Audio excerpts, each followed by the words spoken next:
Comment choisir son prestataire Internet? Sûrement, vous êtes appelé toute la journée et on vous dit qu'on a quelque chose à vous vendre, on peut vous faire un site Internet, on a des choses à vous conseiller en référencement. Tout le monde a quelque chose à vous vendre, mais comment est-ce qu'on fait pour s'y retrouver, pour choisir le bon prestataire Internet? Combien ça coûte? C'est ce qu'on va voir aujourd'hui dans la main forte. Mais tout d'abord, jingle!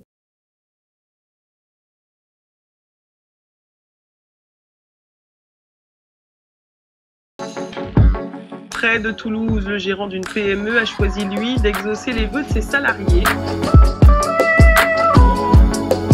Alors vraisemblablement, vous aussi, en tant qu'artisan, tout comme moi, on vous appelle toute la journée pour vous proposer des services. Alors dites-nous en commentaire combien de fois on vous a harcelé ou si on vous harcèle pour vous proposer des services de site internet ou autre. Vous allez découvrir dans cette vidéo plein de conseils incroyables pour bien choisir votre prestataire sur le site internet. On va démarrer plusieurs vidéos dans cette catégorie, donc abonnez-vous à la chaîne et activez la petite cloche de manière à ce que vous soyez automatiquement notifié quand je sors une nouvelle vidéo. Pour répondre à ces questions, évidemment, je ne suis pas tout seul. Je suis aujourd'hui accompagné de mon ami Jean-Bernard, cofondateur d'Eldo Travaux. Bonjour Jean-Bernard. Bonjour Laurent et bonjour à tous les artisans qui nous regardent.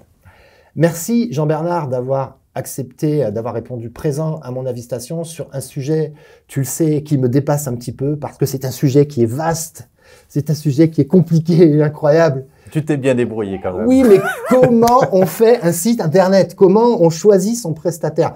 Parce que honnêtement, j'ai aussi fait quelques erreurs de casting. Et c'est pas si simple, parce que quand on vient du bâtiment, ce qui est mon cas, moi j'étais charpentier, quand tu es charpentier, moi je peux juger demain si un mec c'est un bon charpentier, je peux dire si un couvreur c'est un bon couvreur, mais le mec qui me fait le site internet, je peux pas dire s'il a bien fait mon site internet. Ouais, c'est joli, mais est-ce que ça va marcher? Est-ce que ça fonctionne? Et nous les artisans, c'est ça notre problème, on n'est pas capable d'évaluer le travail que nous font ce type de prestataires. Et ouais, c'est compliqué. Alors comment je fais?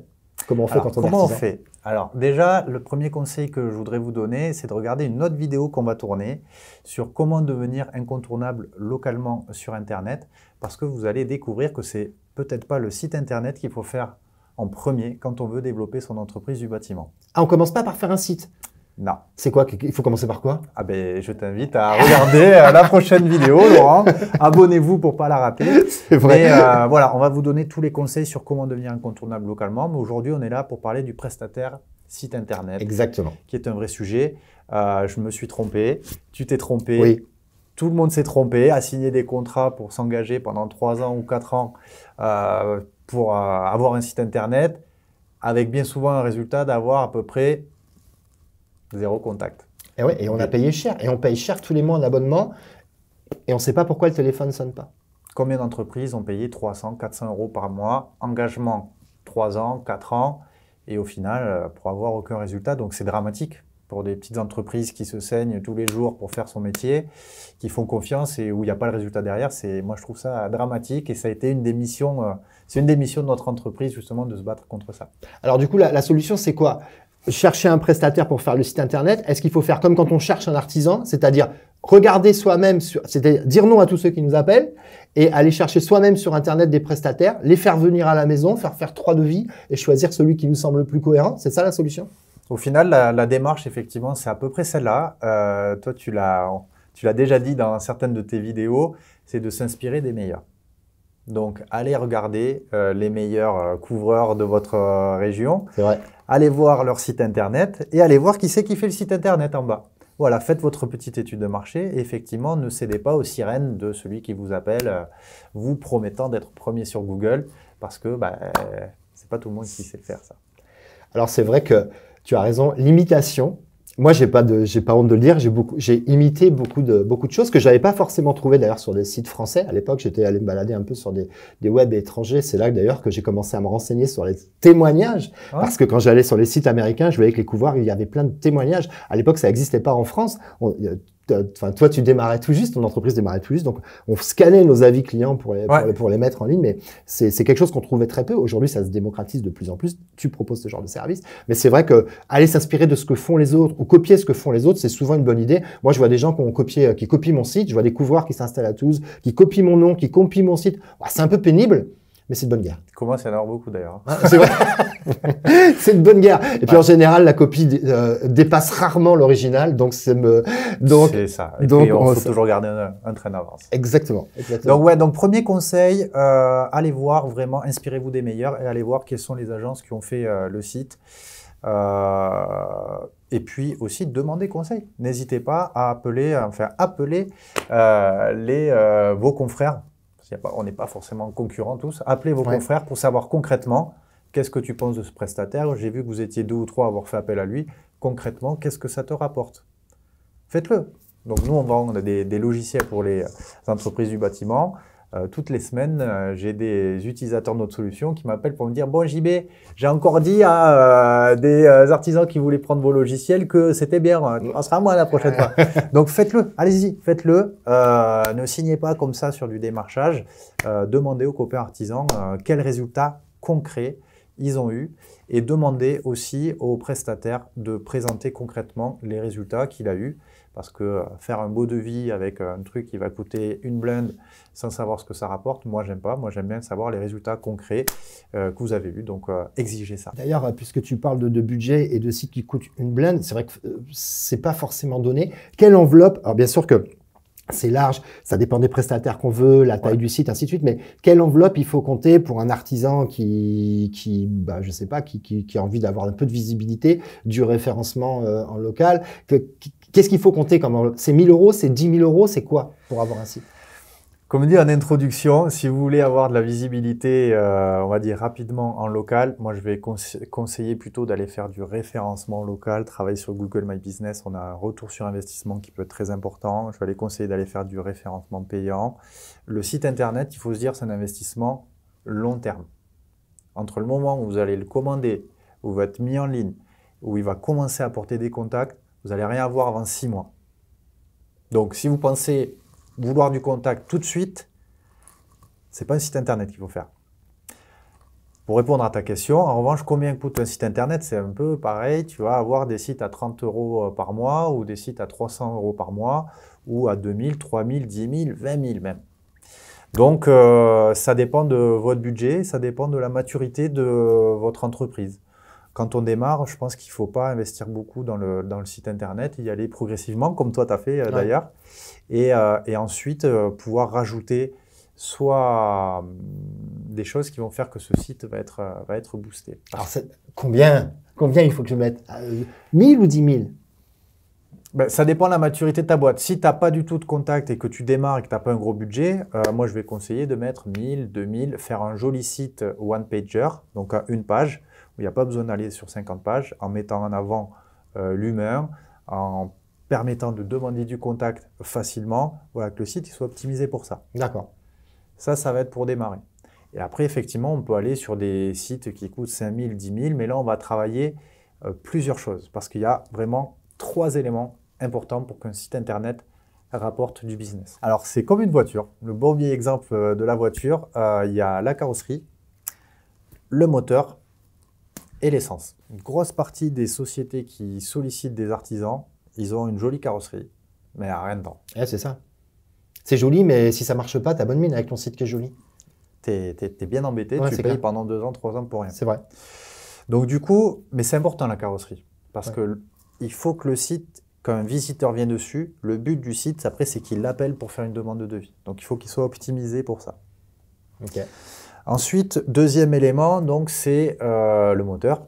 Le moteur, il faut que le site il soit optimisé dans son développement technique pour que les robots de Google, qui font un petit travail de fourmi tous les jours pour savoir quel site mettre en haut, soient optimisés pour le référencement. Oui, ça je suis d'accord avec toi. Mais moi, quand j'achète une voiture, je choisis que la carrosserie, je veux qu'elle roule vite. Je veux pas savoir comment il marche, le moteur. Donc là, je suis bien obligé de faire confiance à la boîte à qui je vais confier mon budget. Pas le choix.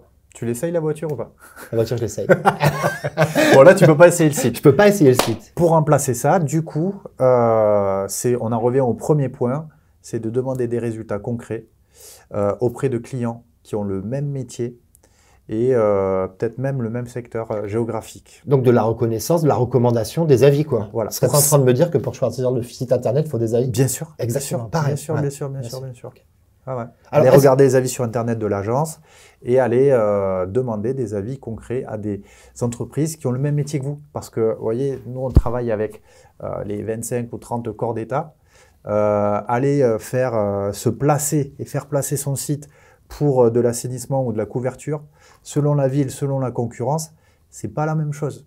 Et il y a peu d'agences qui connaissent vraiment toutes les subtilités du bâtiment derrière. Alors, si vous voulez vraiment avoir du résultat, choisissez des gens qui connaissent votre métier, quoi. Donc, tu dis qu'avec entre 1000 et 3000 euros, je peux avoir un site qui va me donner une page d'atterrissage, en fait, tout simplement, qui va être la vitrine de mon entreprise et qui doit donner un appel à l'action. C'est-à-dire que les gens, suite à ça, ils doivent soit remplir un formulaire, soit m'appeler, mais ça doit leur donner envie de m'appeler. Avec entre 1000 et 3000 euros, on s'en sort. Si on veut un site avec plusieurs pages, là, évidemment, ça augmente le budget.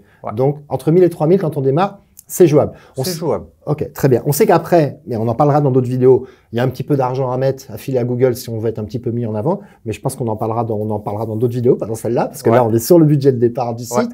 J'ai une question. Est-ce que c'est bien ces sites, tu sais, comme tous ces sites ces boîtes qui permettent de faire le site soi-même, comme One and One, My Website, des trucs comme ça. Alors moi, mon tout premier site, je l'avais fait avec One and One. Je l'ai pas gardé longtemps, mais je peux pas dire que j'avais pas réussi à faire un site. Bon, il était un peu patchak, comme on dit, mais bon, néanmoins, j'avais une idée de ce que ça pouvait donner. Est-ce que tu conseilles aux gens de faire ça ou pas du tout? Restez focus sur votre job d'artisan et vous embêtez pas avec ce genre de choses. Après, nous, on travaille avec 2000 entreprises artisanales. Il y en a qui ont le goût de ça et qui arrivent à faire des choses incroyables. Et il y en a où ils n'aiment pas du tout ça. Et où eux, je ne vais pas leur conseiller, s'ils n'aiment pas et s'ils n'ont pas envie de creuser, d'aller se lancer là-dedans. Oui, moi je conseille aussi un prestataire, bien sûr. Voilà. Après, ce qu'on disait tout à l'heure, surtout faites attention, évitez j'ai mon petit cousin qui fait de l'informatique, je fais un chantier chez quelqu'un, je lui fais un bon prix, il va me faire le site internet. Ça, tous les exemples que j'ai vus, ça finit mal. Et oui, parce qu'il y a quand même il y a du suivi à faire. Après, on en parlera, mais le site internet, il y a le site qu'on lance au départ. Et nous, je vois aujourd'hui, on publie en permanence du contenu pour que ce site il soit vu, qu'il vive, faut l'animer. Donc, c'est un vrai partenariat. Le contrat qu'on va signer avec une agence qui va nous faire le site, il y a un accompagnement. C'est pas je fais le site, je le mets là et salut. Il faut le faire vivre, ce site. Il faut voir le site comme une maison, avec des bonnes fondations. Une petite maisonnette au départ parce que on est en couple et on prévoit de faire un enfant. Et puis petit à petit, on va agrandir la famille, on va vouloir faire un bel extérieur, la piscine, on va vouloir accueillir du monde, faire venir du monde. Donc du coup, choisissez une agence qui va être là pour vous accompagner dans la durée. Moi, tu vois, typiquement, nous, ça fait quelques années maintenant. Mais tous les nouveaux clients d'Eldo Travaux, moi, j'ai qu'une envie, c'est de travailler ensemble pour la vie, pour toute la vie professionnelle. C'est un beau mariage, il faut qu'on grandisse ensemble. Donc, choisissez, je vous en conjure, des entreprises qui sont dans cette démarche-là. Comme nous, en tant qu'artisans, on a tout intérêt à fidéliser notre clientèle. C'est quand même beaucoup plus facile de garder un client fidèle, même si moi, je fais de la toiture, que je vais pas leur faire un toit tous les jours. mais quand il y a de l'entretien ou de la réparation, on peut néanmoins fidéliser ses clients. Et puis, les clients, ils ont des voisins. Donc, c'est quand même beaucoup plus facile de fidéliser sa clientèle que de devoir à chaque fois trouver des nouveaux clients. C'est évidemment.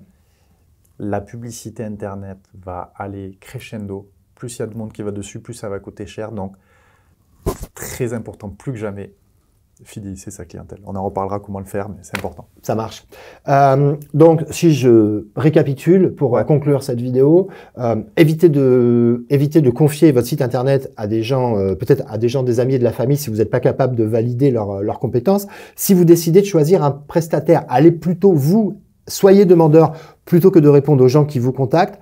Comme pour les artisans, vous contactez peut-être 3 prestataires, vous les faites venir, vous les écoutez, vous recevez des devis et vous choisissez. Demandez conseil auprès des artisans qui ont déjà du succès sur Internet et pour qui ça fonctionne. Et si vous venez de démarrer, vous avez compris que pour avoir une landing page, comme on dit, un site entre 1000 et 3000 euros semble être un budget suffisant pour démarrer. Merci JB. Si les gens veulent plus d'informations sur ton entreprise, on mettra le lien vers Eldo Travaux en description. On n'est pas là forcément pour faire de la pub, mais néanmoins, c'est un partenaire avec qui je travaille depuis des années. Donc, je vous mets le lien en description de la vidéo. Merci d'avoir suivi cette vidéo et puis je vous dis à la semaine prochaine. Bye bye.